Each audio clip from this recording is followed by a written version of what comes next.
Diajak ngobrol nggak Bang kemarin Bang? Soal itu kan kayaknya kalau kita lihat dari awal pertama kali belum tahu siapa, nyebutin nama sampai akhirnya soal Golkar dan diajak terlibat lain-lain. prosesnya nggak sampai muncul nama Gibran. Kalau Prabowo kan sudah pasti. Kalau Pak Prabowo itu kalau rapat, handphone kita dikumpulin, kalau bisa kita fokus, rapat dengan dia itu biasanya nggak lama. Tapi dia bilang, ini kita saudara ya, rapat kita tertutup, tapi di ruangan ini kita bebas menyampaikan apa yang kita inginkan.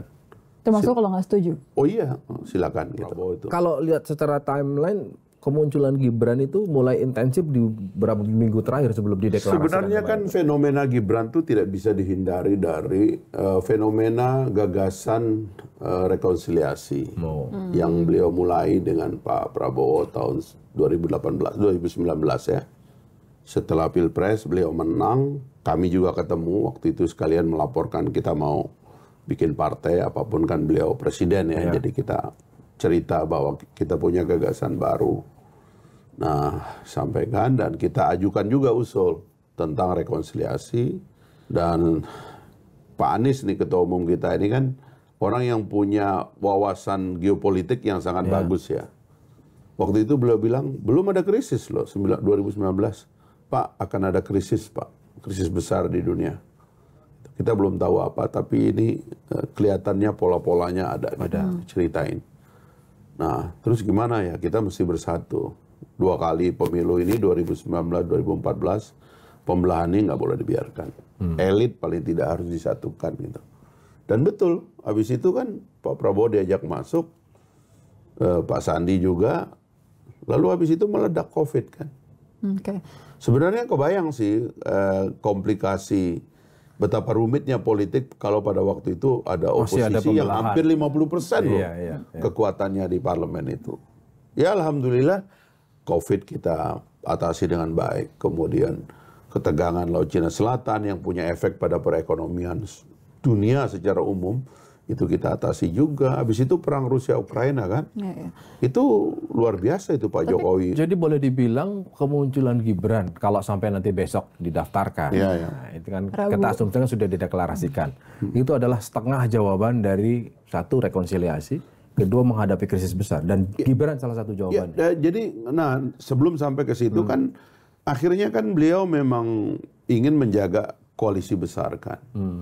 Karena apapun hadirnya Pak Prabowo dan Pak Sandi dalam kabinet itu memberikan warna dalam kabinet bahwa ini ada persatuan gitu. Bayangkan ya, PDIP, ya, Gerindra, ya, kemudian Golkar, kemudian P3 dan sebagainya kan gabung kan menjadi satu.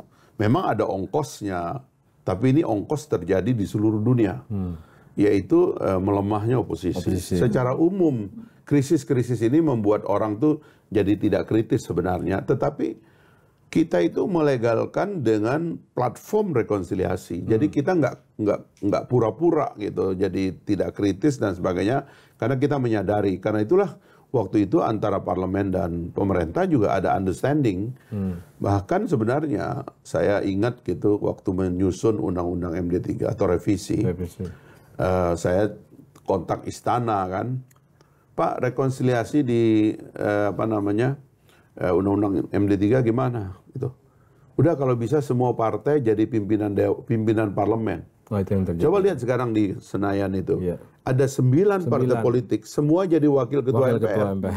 Jadi itu rekonsiliasi yang memang didesain dari awal oleh pemerintah sebelum ada COVID, sebelum ada perang Rusia-Ukraina, sebelum ada ketegangan yang luar biasa di Laut Cina Selatan. Checks and balances bukannya bagian dari hal kan yang penting? Itu soal lain kan. Memang ada fungsi lain yang kurang kuat, yaitu fungsi independensi parlemen.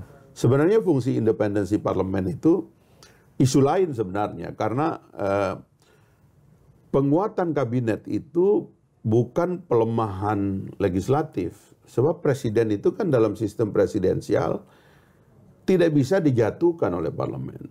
Nah, justru parlemen yang kuat itu membantu kerja presiden dengan cara melakukan kritisasi terhadap kerja anggota kabinet.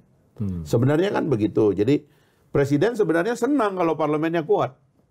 Gitu. Karena dengan itu menteri-menterinya jadi beres bekerja. Dia nggak ada gangguan banyak lah. Kembali ke rekonsiliasi tadi, akhirnya kabinetnya dipertahankan. Nah, pikiran Pak Jokowi itu kan kabinet yang kita pertahankan ini ya semua ya sampai ujung, sampai akhir.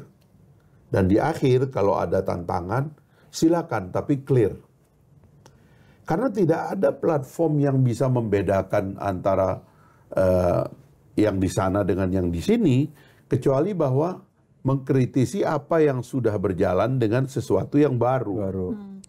Nah, rupanya yang mengambil posisi itu dari awal Pak Surya Paloh.